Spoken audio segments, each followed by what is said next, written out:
Good morning. My name's Joanne Allen, and I use she, her for my pronouns. I'm a member of the Board of Trustees, and it's my pleasure to welcome you to the Unitarian Universalist Church of Brunswick, Maine. Whether you're attending in person or from home or gathering with others remotely, we're glad that you're here. Today is Sunday, June 14th, and our minister, the Reverend Dr. Karma Amos, is leading the service. Today's reflection is titled, Pride Helps Us Flourish Together. Our music is performed by Will Bristol and the Brunswick Community Pride Choir. If you're new or visiting today and would like more information about our congregation, please stop at the visitors table in the fellowship hall. It's just in the back right here in front of the kitchen. The folks there will be happy to answer any of your questions. As we begin our service today, please silence your mobile devices, and once again, welcome. We're glad you're here.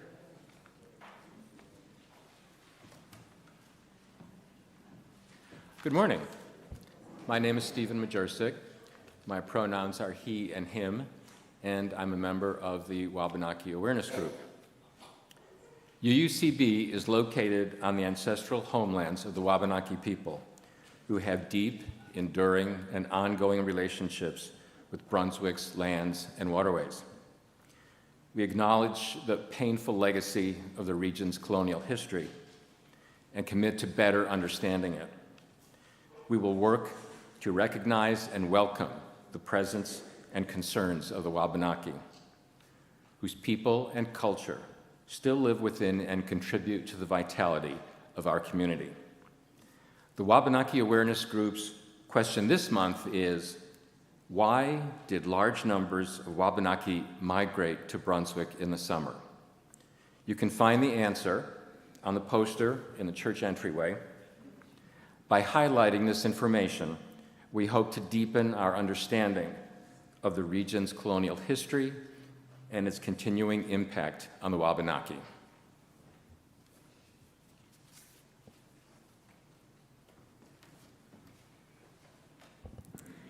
It is a tradition of this congregation that when one of our members dies, that we take a moment the Sunday following, or as close as we can, to honor them together with a moment of silence before we begin worship.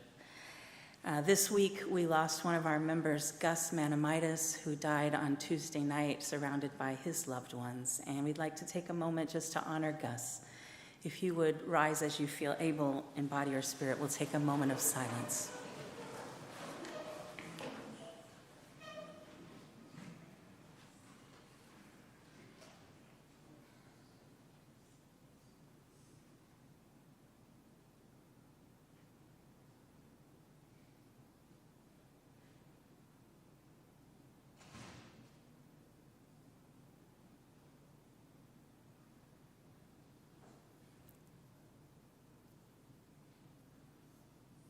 Thank you. You may be seated. We give thanks for Gus's life and send our love to Renee and his family.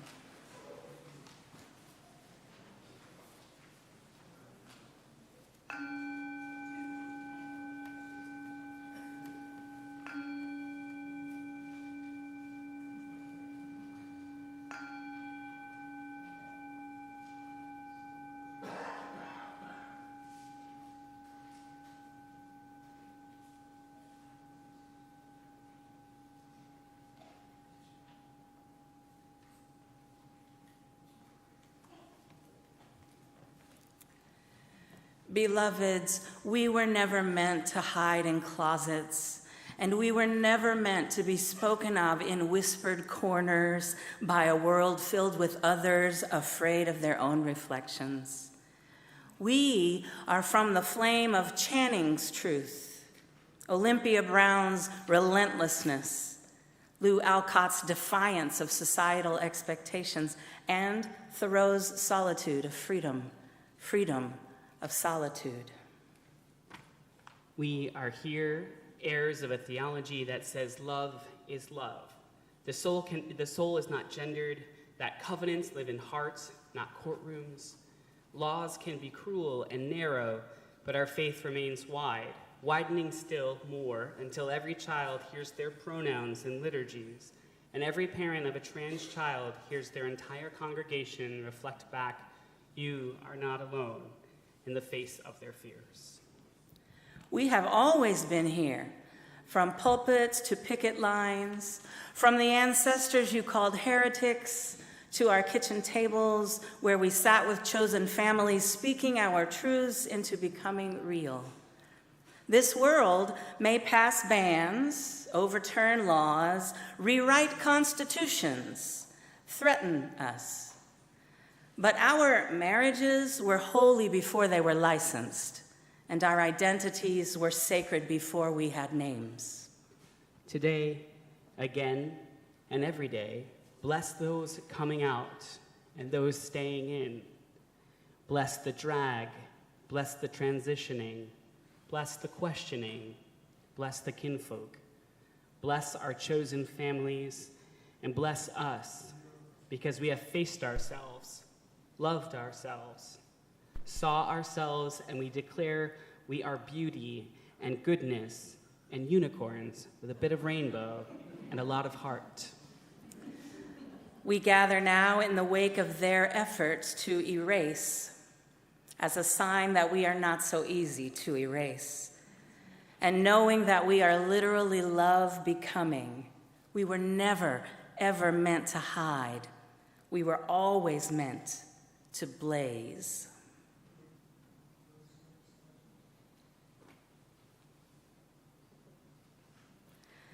Good morning, beloveds, and happy Pride. You can say that back to me if you want. Thank you. My name is Karma Amos. I use she and her pronouns, and it is my honor to serve as the minister of this spiritual community and to welcome you this morning to worship. No matter who you are, whom you love, how you're dressed, how you express your gender, or what configuration your family takes, you are welcome here. No matter how much money there is in your bank account or your wallet, no matter where you spent last night, you are welcome here. We welcome you and all of who you are into this time of worship when we pay attention to things that are worthy of our attention.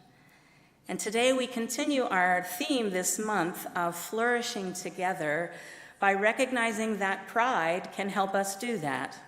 Not just for 2S, LGBTQIA+, or queer folks, but for all of us. For we are all a part of human flourishing, and as Robin Wall Kimmerer teaches, all flourishing is mutual. I want to acknowledge that churches and faith communities are not always the institutions that inspire the highest amount of trust in queer folks, especially those who have been harmed by toxic religion. So whoever you are today, with us in the building or watching online, thank you for the courage it takes to gather in community as yourself. May you find something in this time that we share together that encourages you on your journey. And we'll begin this morning with an opening song that is a sort of lullaby, a love song to those who have been told they are unacceptable as they are. Would you rise in spirit and embody as you're able as we sing, "How Could Anyone Ever Tell You?" And I invite you to look around and sing this to somebody this morning.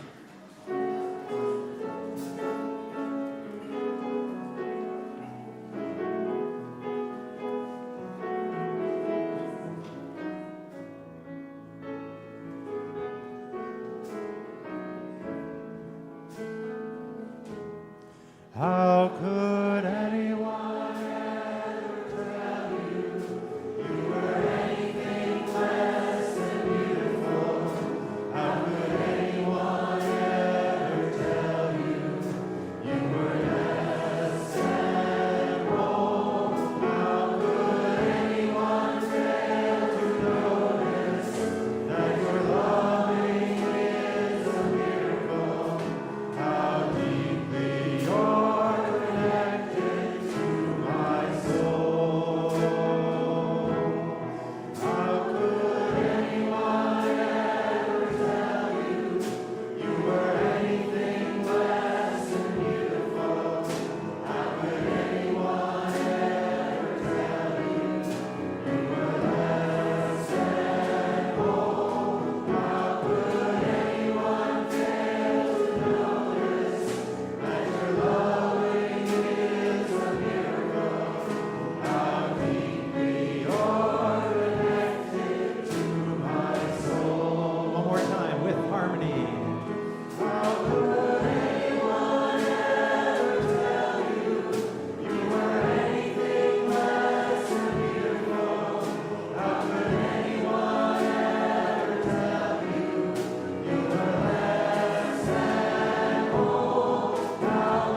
Good morning. My name is Tobin Cooney Calnan. I almost told you my middle name. You don't need that. My name is Tobin Cooney Calnan, and I serve as your lifelong spiritual formation director. My pronouns are he and they. Now is the time in the service when I would like to invite any young people up to share a story with me. Young also includes teenagers or returning college students.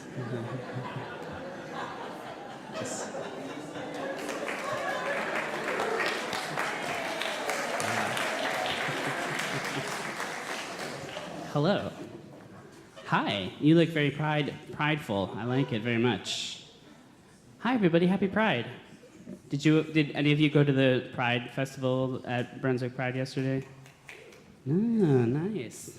I'll take those as you're clapping for me because I'm on the committee. So. Oh.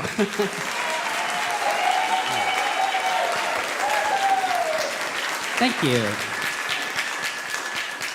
There are other committee members. I'll let them know that you like them too, I promise. I have a story for you today that is kind of a history lesson, but told really beautifully and really well.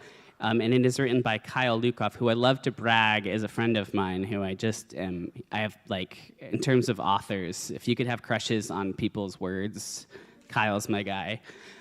So it's written by Kyle Lukoff, and it has illustrations by Levi Hastings. And before I start it, I'm just going to ask, have any of you heard the phrase, "Are you a friend of Dorothy?" before?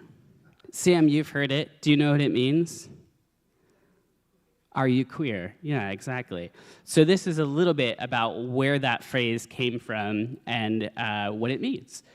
So this is called "Are You a Friend of Dorothy? The True Story of an Imaginary Woman and the Real People She Helped."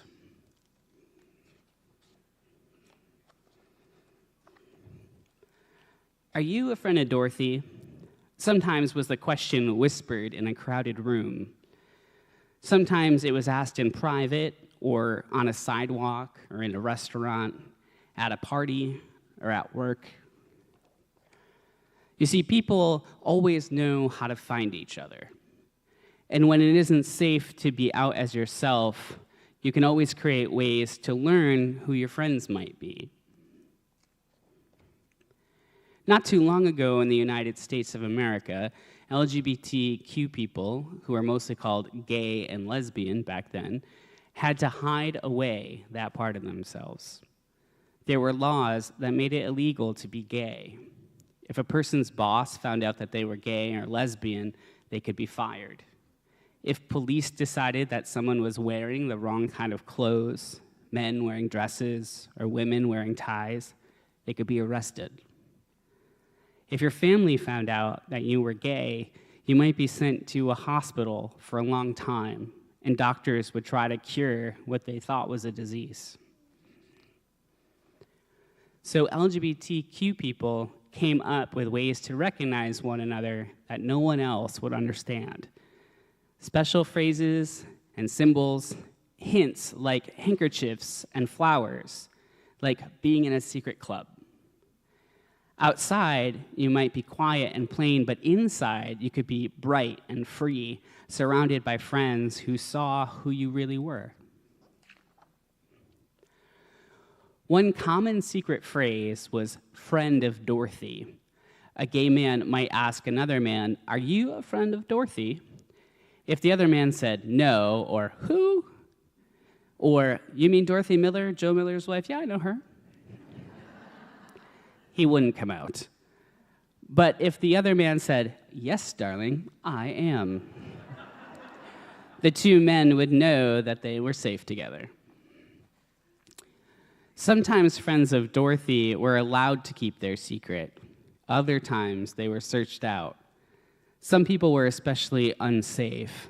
If you worked for the government or the military, you weren't even allowed to be secretly gay or lesbian. You could be spied on, hunted down, and fired, and might not be able to find a job again. It was a hard and scary time for these communities, but there was still love and fun and friendship. There were still parties and shows, dances and weddings. People still found who they belonged with. But as whispers of Dorothy found their way around the country, they were overheard by ears that weren't in on the secret. Dorothy, Dorothy, Dorothy. Undercover spies from the military were looking for gay service members, and some of them had heard sailors call themselves friends of Dorothy. And these spies started to whisper among themselves. Who was this mystery person? How did she know all these gay men?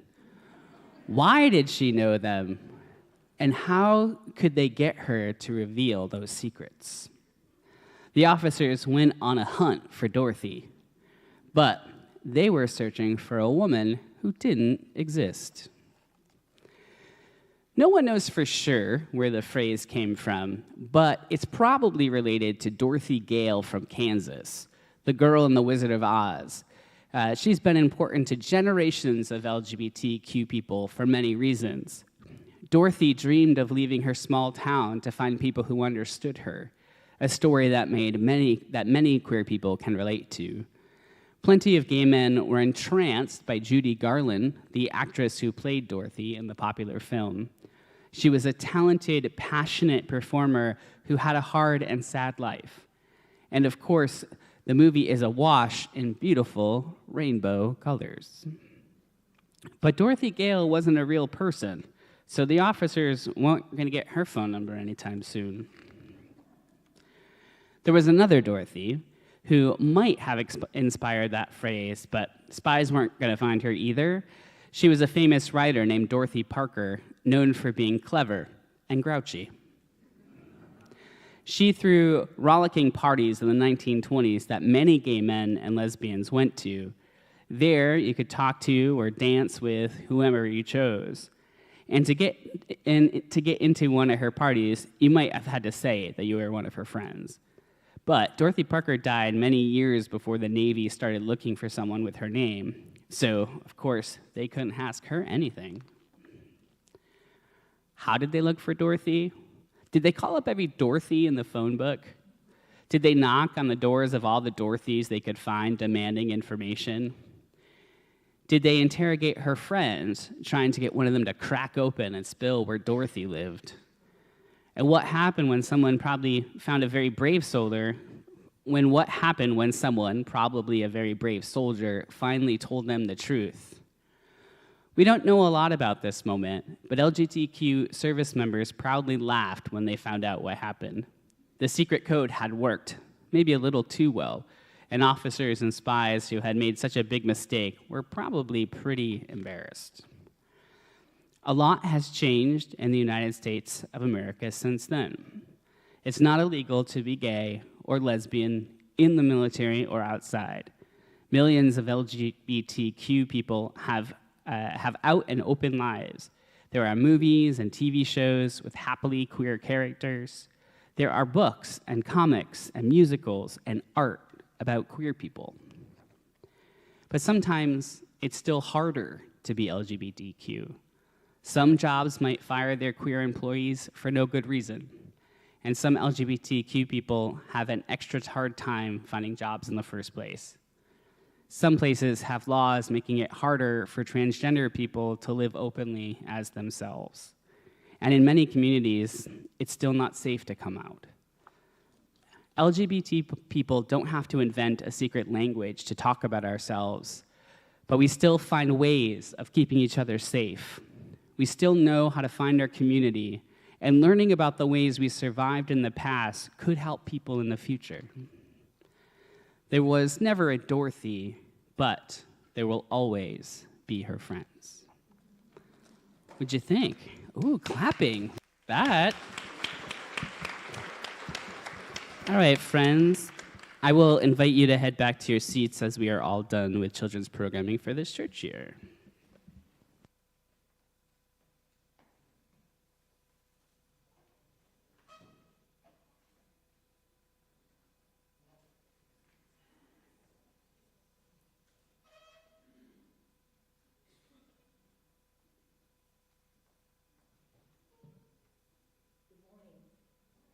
Mary Kay Harrington. I use she, her pronouns, and I'm a member of the pastoral care team. If you're not attending in-person services and would like a joy or concern read from the pulpit, you can send an email to joys-and-concerns@uubrunswick.org.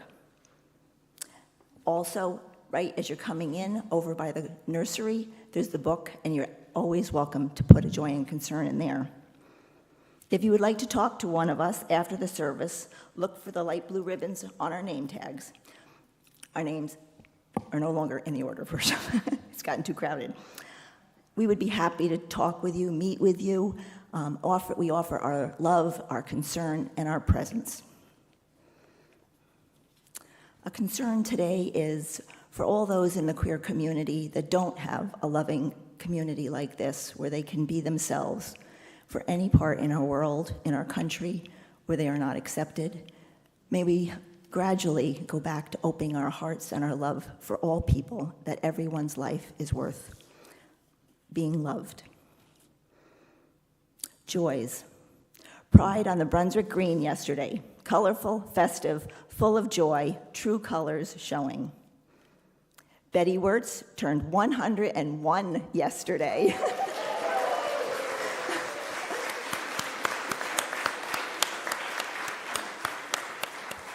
Congratulations, Betty. Ethan and Sarah Chanterelle got married on June 6th. Ethan is Betty's grandson and Pat's son. Thank you.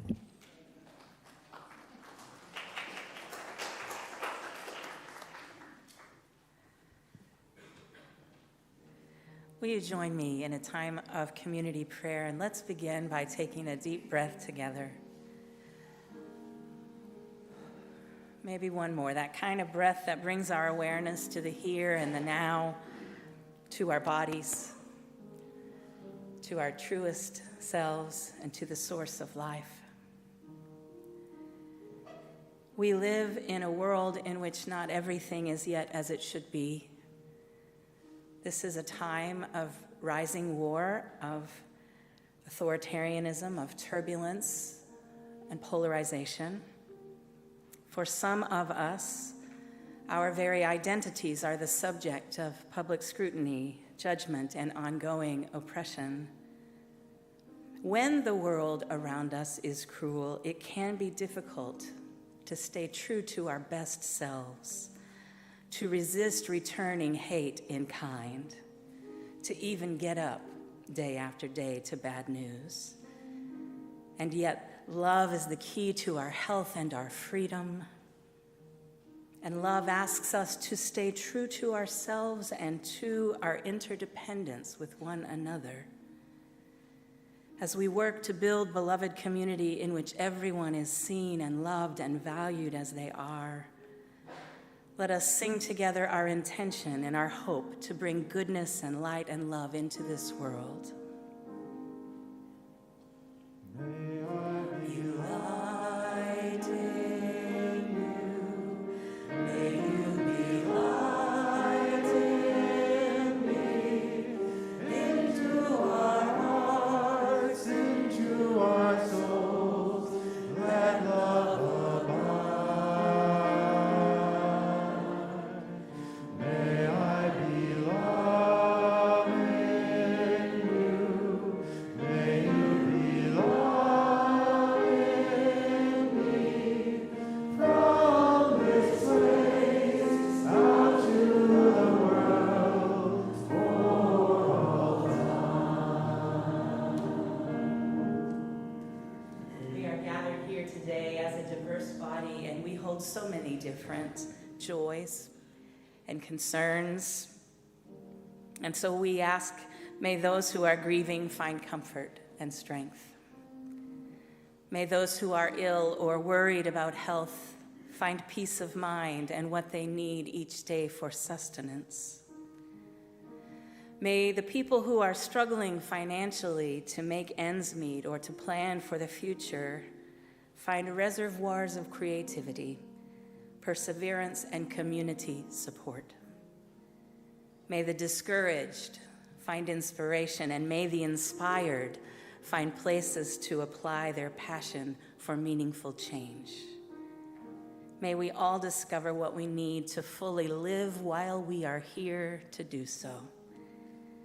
And may our singing and our praying remind us how we want to be. May I be light in you. May you be light in me. Into our hearts, into our souls, let love abound. May I be loving you. May you be loving me. From this place out to the world for all time. May the love and the light we share here be a force of liberation. May we be transformed by love, even as we work to transform the world around us. Amen.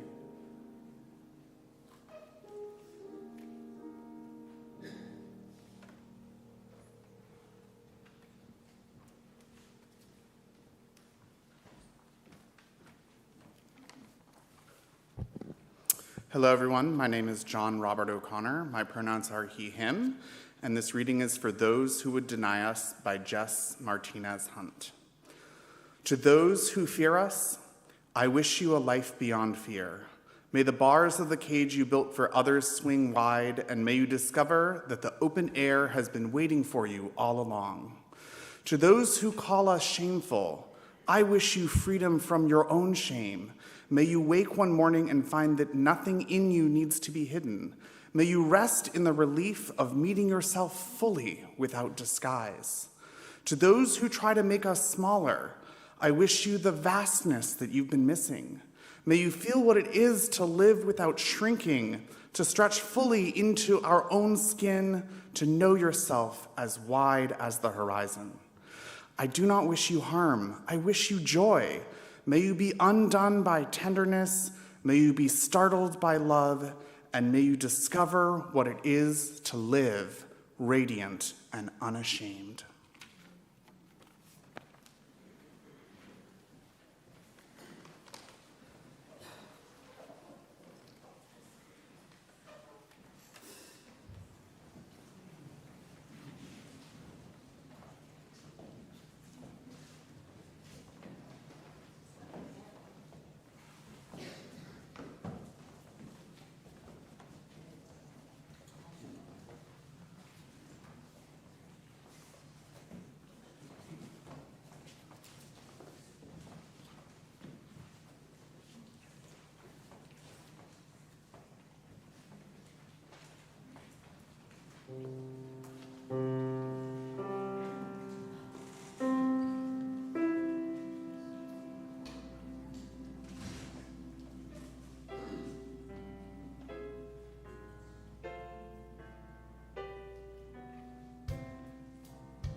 I want to begin today by honoring the fact that there is a kind of courage required for some of you just to be here today. Some of you came carrying joy, the full, uncomplicated, sunlit joy of knowing who you are and being ready to celebrate that, and that is a gift. Some of you came carrying something heavier: exhaustion, fear, the low-grade grief of watching the world argue about whether or not you have a right to exist. Some of you are feeling that fear on behalf of someone else that you love: your kids, your siblings, your parents, your coworkers, your friends. And the heaviness that you're carrying also belongs here. This is a sanctuary, so you can bring all of that here to beloved community. Now, in order to ground our reflection in the reality of these moments, I want to name something specific, something that just happened last month that some of you have been living with and others of you may not yet have heard. In early May, the White House released its 2026 counterterrorism strategy. It is a 16-page document. It names 3 categories of terrorist threat that the federal government intends to, quote, prioritize, neutralize, and cripple. Those 3 categories are drug cartels, Islamist terror groups, and the third I'm going to read you directly: violent secular political groups whose ideology is anti-American, radically pro-transgender, and anarchist. We will use all the tools constitutionally available to us to map them at home, identify their membership, map their ties to international organizations, and use law enforcement tools to cripple them operationally before they can maim or kill the innocent. Radically pro-transgender. Those are the words. This is not a fringe proposal. It is not a leaked memo. It is the official counterterrorism strategy of the United States government, published by the White House. I want us to sit with that for a moment, because if we affirm the dignity of transgender and non-binary people, if we believe that every human being has the right to be known, to be safe, to simply and fully exist as themselves, the government of this country has named people like us as threats to be mapped and neutralized. And here we are in a sanctuary talking about pride and what it means to flourish together. While this may feel a bit like it has tension and contradiction, well, it does, and it's also the entire point. The word pride can be complicated, specifically in a religious context. We've inherited warnings about pride as arrogance, about pride as the first of the deadly sins, about pride as the thing that cometh before a fall. But that is not what we mean when we gather for Pride in June, and I think it's worth being precise. The pride that we are celebrating is not the pride of dominance or superiority. It is not that kind of pride. It is something much simpler and much more radical. It is about having the courage simply to be known. It is what happens when a person who has spent years hiding a true thing about themselves finally says, "This is who I am, and I will not apologize for it." It is the refusal to accept the premise that your existence is a problem to be solved. It is not. Our Unitarian Universalist tradition affirms that every human being holds inherent worth and dignity. Not most people, not people whose identities are politically convenient. Every person. This affirmation that we make is not passive. It is a claim with teeth. It means that when any person is told that their nature makes them a threat, that their identity is an ideology, that their existence is a danger, that we have a religious obligation to say no. That is not true, and we will not be quiet about it. That is pride. That is what we are doing here. Would you take a breath with me? Now, I want to make an argument, not just a spiritual one, but also a practical one, because I believe that when we make room for everyone to be fully, honestly themselves, our entire community becomes more resilient, more human. And here are just a few reasons why. First, safety for one often becomes safety for all. Research on LGBTQ youth is consistent and clear. When young people are affirmed at home, at school, in their faith communities, their mental health outcomes are dramatically better. They are less likely to attempt suicide, more likely to thrive. But here's what I want us to notice. The same environment that makes it safe for a transgender teenager to exist is the same environment that makes it safe for every kid who doesn't fit the mold. The boy who cries, the girl who is fierce, the child who is too much in any direction or not enough in others.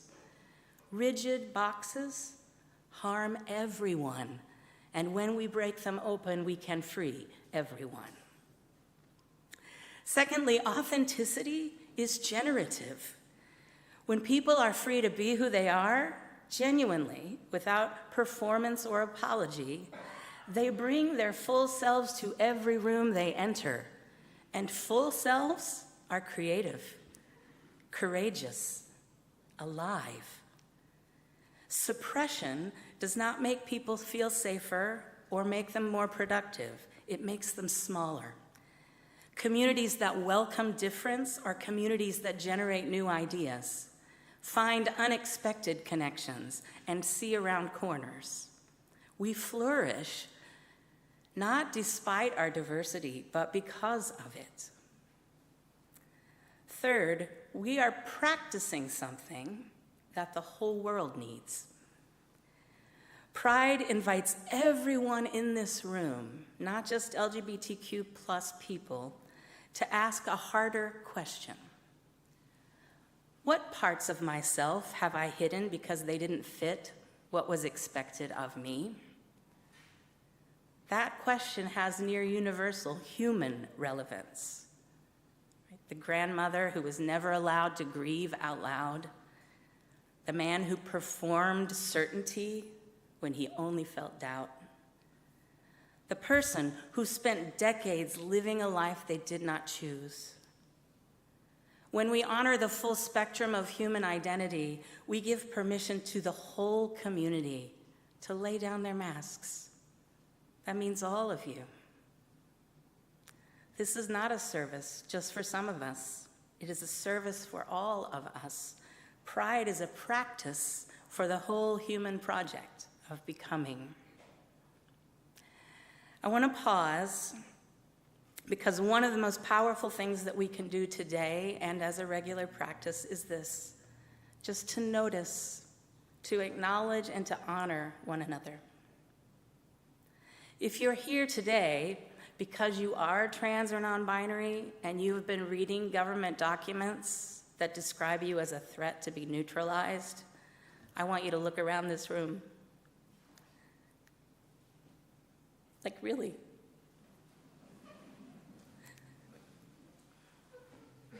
This congregation sees you. This community claims you. You are not a threat. You are beloved.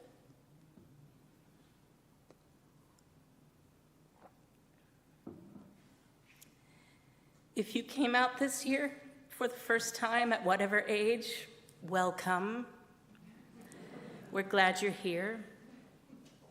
If you have been out for decades and you are tired, your persistence is a gift to everyone who came after you. Thank you. If you are here because you love someone who is LGBTQ+, a child, a parent, a partner, a friend, your presence is an act of love, and it matters more than you know. And if you are still figuring things out, still asking questions about who you are, still in the process of becoming, you belong here. You do not have to have the answers to have a place at this table. Would you take another breath with me? Maybe 5.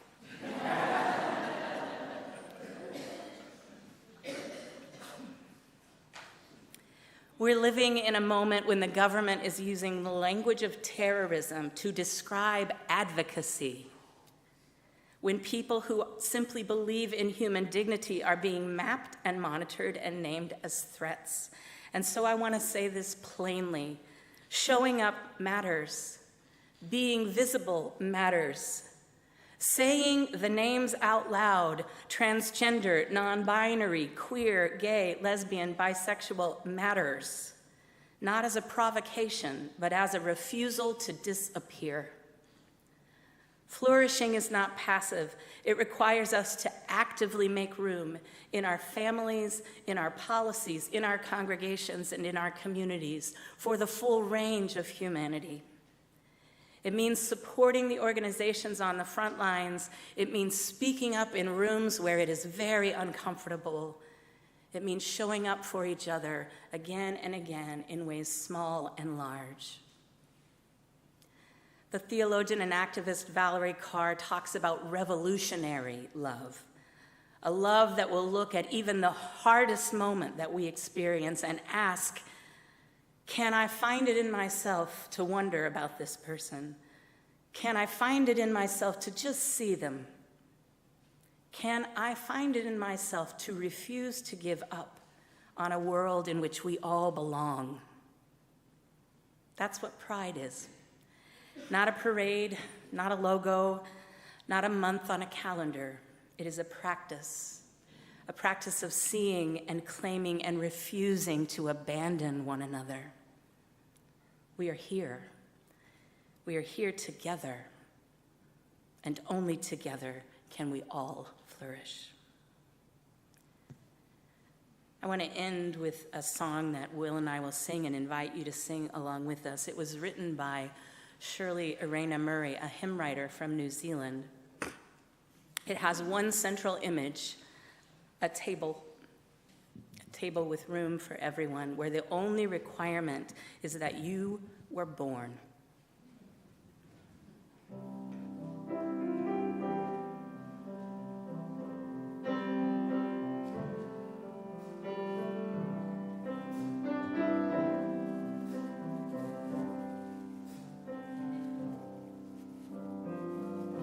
For everyone born, a place at the table.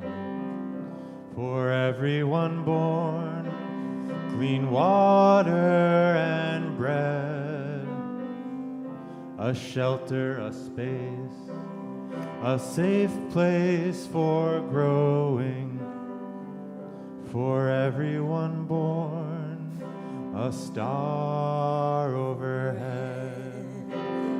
God will delight when we are creators of justice and joy, compassion and peace. And God will delight when we are creators of justice. Justice and joy.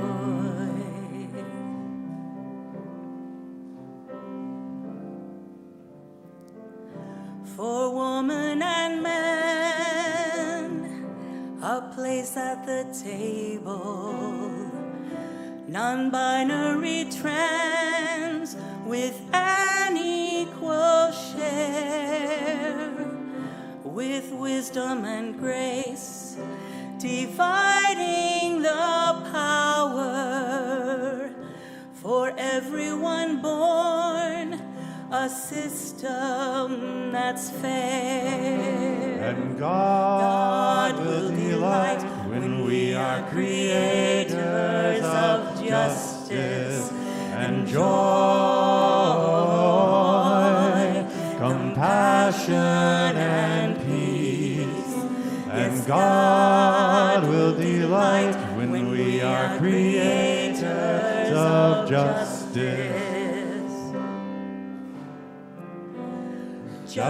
and joy.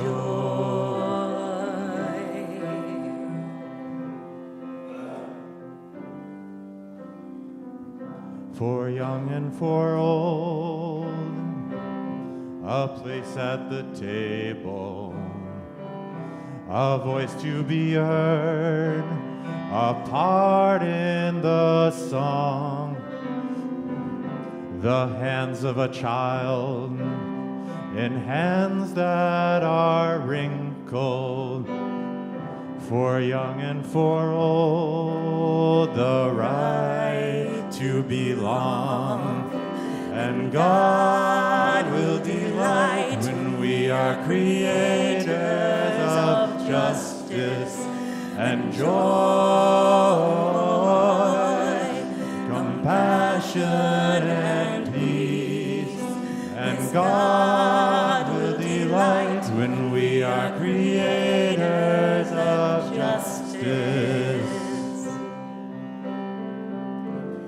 justice and joy.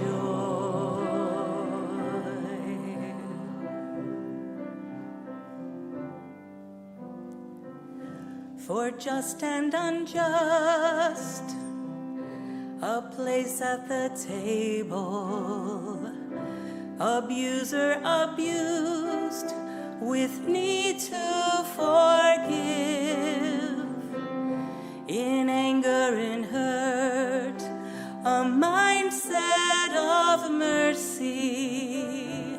For just and unjust, a new way to live. And God will delight when we are creators of justice and joy, compassion and peace. Yes, God will delight when we are creators of justice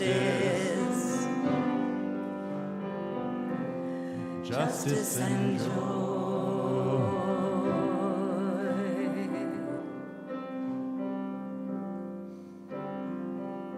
For gay and for straight, a place at the table, a covenant shared, a welcoming space, a rainbow of race and gender and color, for everyone born, the chalice of grace.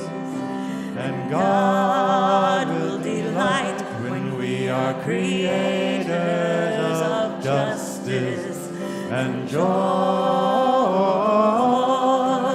compassion and peace. Yes, God will delight when we are creators of justice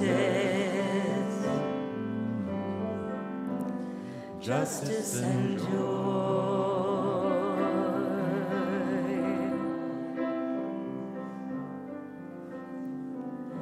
For everyone born, a place at the table, to live without fear and simply to be, to work, to speak out, to witness and worship.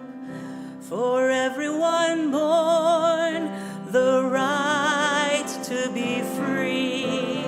And God will delight when we are creators of justice and joy, compassion and peace. Yes, God will delight when we are creators of justice.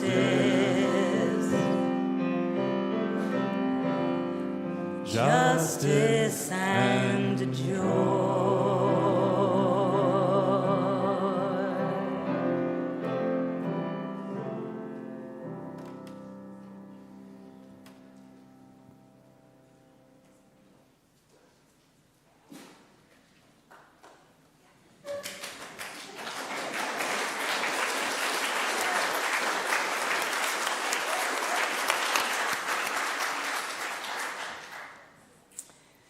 My name is Irene Austin. I'm the worship associate today. This is the time in our service when we receive your offering. All Sunday non-pledge cash is split with a charity with Soul, and today's charity is Tedford Housing. If you're worshiping with us in person, you can put your donations right in the baskets that will be passed, and if you're worshiping with us either online or at home or or at one of our satellite donations, because I think the Highlands are still with us. Hello. Or if you simply prefer to give online, there's a QR code on the screen that you can use, and it's also shared in the order of service. Whatever way you choose to make your offering, we gratefully accept.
Please join me in our congregational response.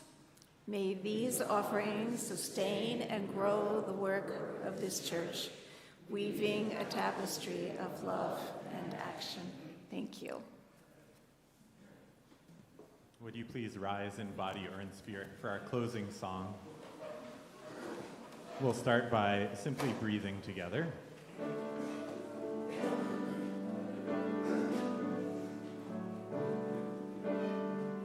Breathe in, breathe out. Keep that going. Breathe in, breathe out. And we can add other parts on top of that. Breathe out, breathe in, breathe out, breathe in, breathe out. I'll breathe out love when I breathe in. I'll breathe in peace when I breathe out.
Our closing words today are based on the words of Rabbi Sharon Kleinbaum.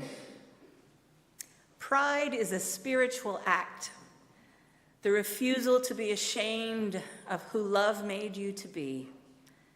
May your pride bless the people around you. May the freedom you have found become a door held open for everyone still finding their way. Go in wholeness.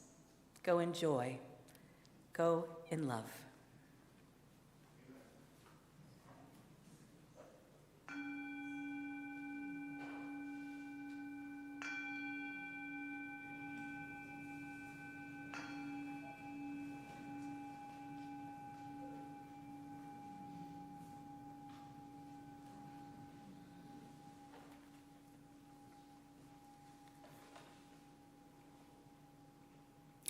Because we are intentional about building the beloved community here beyond our shared time of worship, it's important for us to engage in the practice of invitation.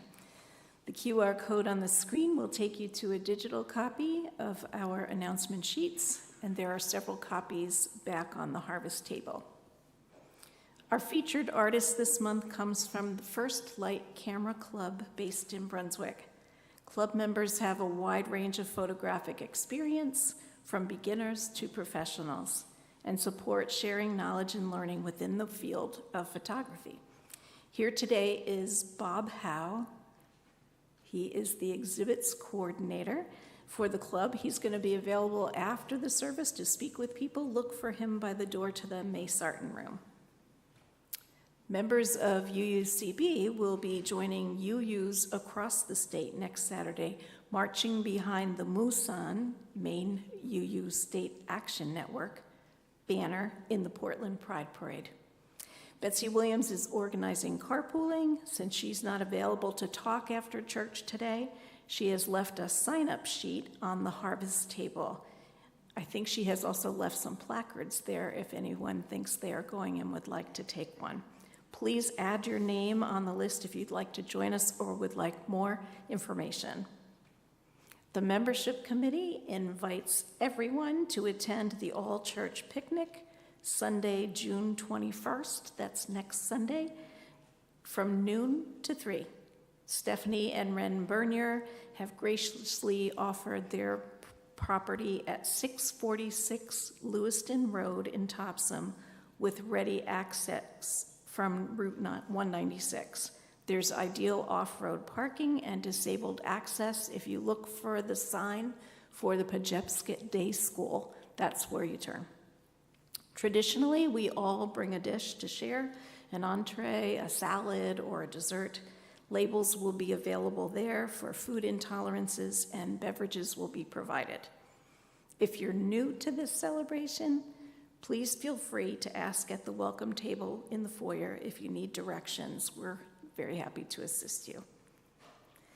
And now we'd like to give those seated in the back a chance to get coffee first while we clear up the chairs back there to make more room for socializing.